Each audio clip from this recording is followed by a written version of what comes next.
Hello everyone welcome. ਪਿਛਲੀ video ਦੇ ਵਿੱਚ ਆਪਾਂ ਇੱਕ ਟੌਪਿਕ ਕੀਤਾ ਸੀ ਕਵਿਤਾ ਅਤੇ ਵਾਰਤਕ।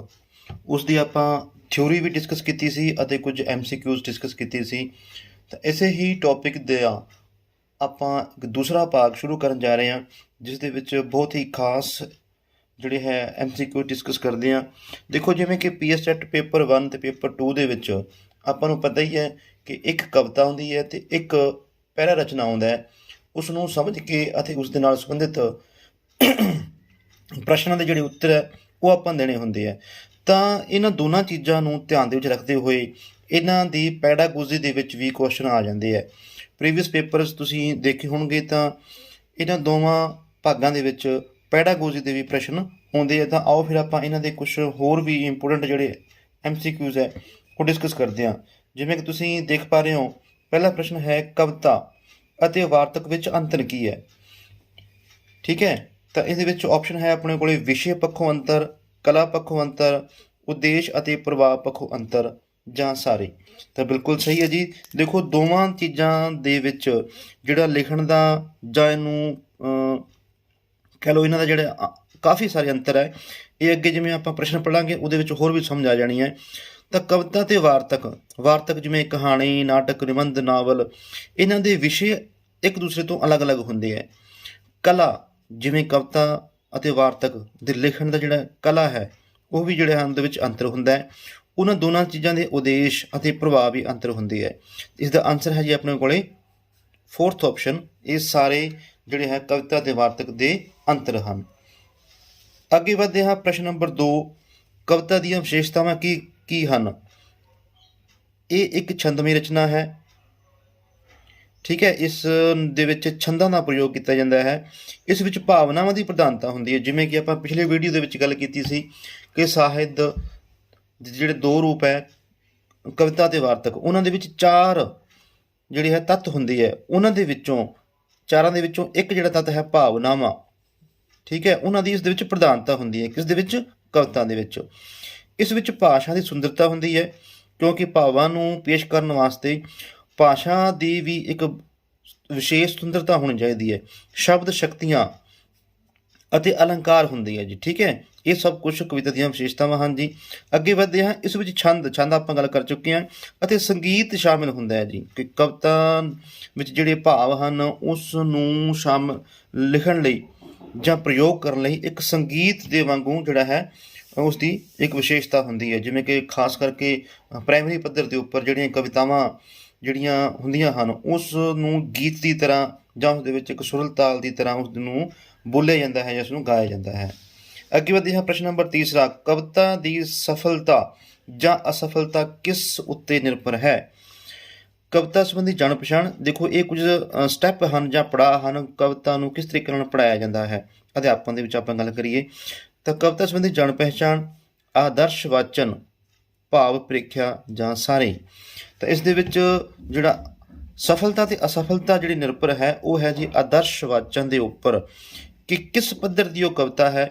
ਚਾਹੇ ਉਹ ਪ੍ਰਾਇਮਰੀ ਪੱਧਰ ਦੇ ਉੱਪਰ ਹੈ ਜਾਂ ਮਿਡਲ ਪੱਧਰ ਦੇ ਉੱਪਰ ਹੈ ਜਾਂ ਉੱਚ ਪੱਧਰ ਦੇ ਉੱਪਰ ਹੈ।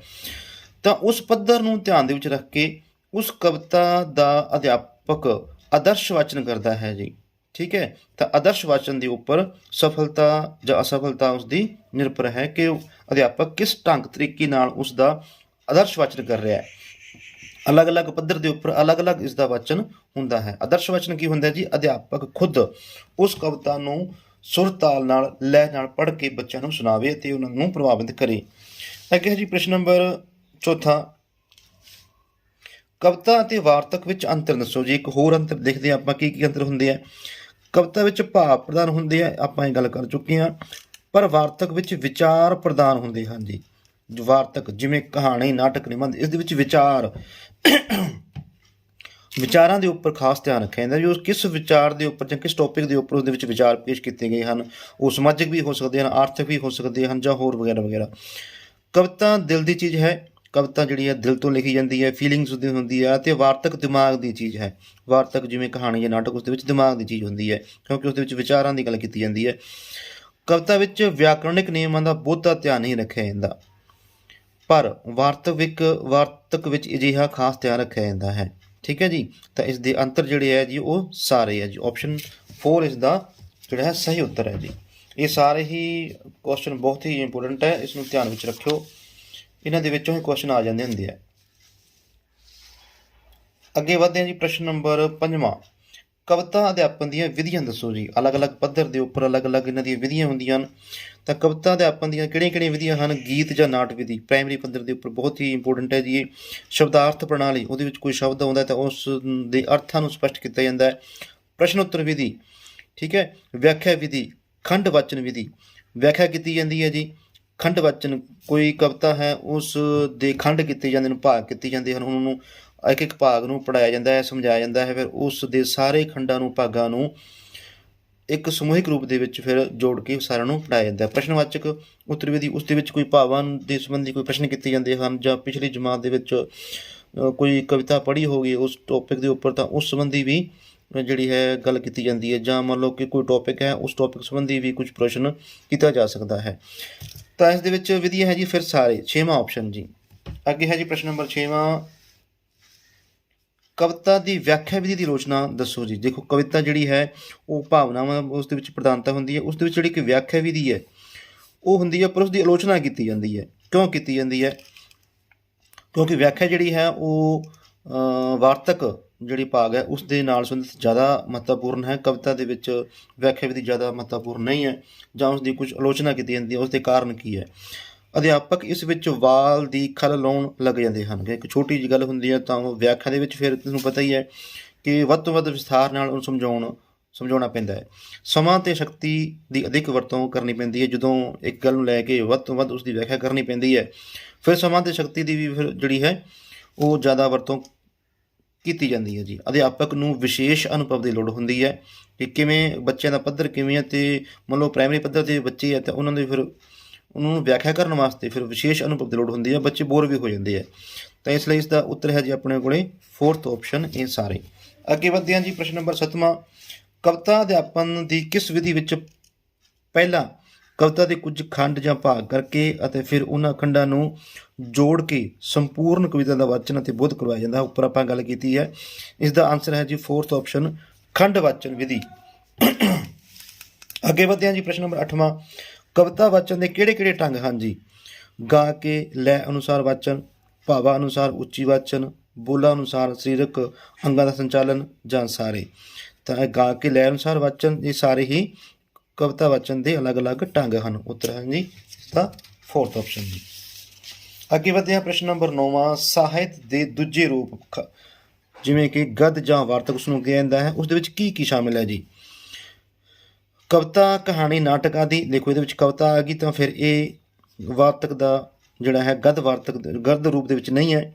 ਨਾਵਲ, ਨਿਬੰਧ, ਨਾਟਕ, ਇਕਾਂਗੀ ਅਤੇ ਕਵਿਤਾ, ਇੱਥੇ ਫਿਰ ਕਵਿਤਾ ਆ ਗਈ ਜੀ, ਇਹ ਨਹੀਂ ਆਉਂਦਾ।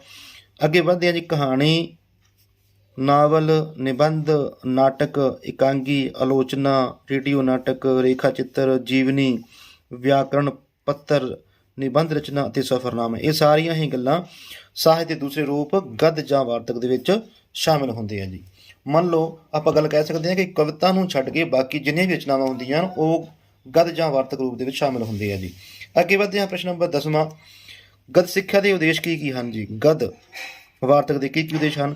ਬਾਲਕਾਂ ਦੇ ਸ਼ਬਦ ਭੰਡਾਰ ਵਿੱਚ ਵਾਧਾ ਕਰਨਾ, ਸ਼ਬਦਾਂ ਅਤੇ ਵਾਕਾਂ ਦੇ ਸਪਸ਼ਟ ਅਰਥ ਸਮਝਣ ਦੀ ਸ਼ਕਤੀ ਦਾ ਵਿਕਾਸ ਕਰਨਾ, ਕਿ ਬੱਚਿਆਂ ਨੂੰ ਜਿਹੜੇ ਵਾਕਾਂ ਜਾਂ ਸ਼ਬਦਾਂ ਦਾ ਪ੍ਰਯੋਗ ਕਰਨਾ ਸਿਖਾਇਆ ਜਾ ਰਿਹਾ ਉਸ ਨੂੰ ਸਮਝਣ ਦਾ ਜਿਹੜਾ ਹੈ ਵਿਕਾਸ ਕਰਨਾ, ਉਹਨਾਂ ਦੀ ਯੋਗਤਾ ਦਾ ਵਿਕਾਸ ਕਰਨਾ, ਕਲਾਪੂਰਨ ਢੰਗ ਨਾਲ ਵਾਚਨ ਕਰਨ ਦੀ ਯੋਗਤਾ ਦਾ ਉਤਪੰਨ ਕਰਨਾ, ਕਿ ਉਹਦੇ ਜਿਵੇਂ ਇਕਾਂਗੀ ਆ ਉਹਦੇ ਵਿੱਚ ਵਿਚਾਰ ਵਟਾਂਦਰਾ ਕੀਤਾ ਜਾਂਦਾ ਤਾਂ ਉਸ ਨੂੰ ਕਿਵੇਂ ਖੁਸ਼ੀ ਦੇ ਸਮੇਂ ਜਾਂ ਗਮੀ ਦੇ ਸਮੇਂ ਜਾਂ ਜਿਵੇਂ ਵੀ ਉਹਨਾਂ ਦਾ ਪ੍ਰਸਥਿਤੀ ਹੈ ਉਹਨਾਂ ਦੇ ਅਨੁਸਾਰ ਉਸ ਨੂੰ ਬੋਲਣਾ ਕਿਵੇਂ ਹੈ, ਵਾਚਨ ਕਿਵੇਂ ਕਰਨਾ, ਉਸ ਦੀ ਯੋਗਤਾ ਦਾ ਉਤਪੰਨ ਕਰਨਾ ਜੀ। ਤਾਂ ਇਸ ਦਾ ਆਨਸਰ ਹੈ ਜੀ ਆਪਣੇ ਕੋਲੇ 4th ਆਪਸ਼ਨ ਸਾਰੇ। ਪ੍ਰਸ਼ਨ ਨੰਬਰ 11 ਦੇਖਦੇ ਹਾਂ ਜੀ।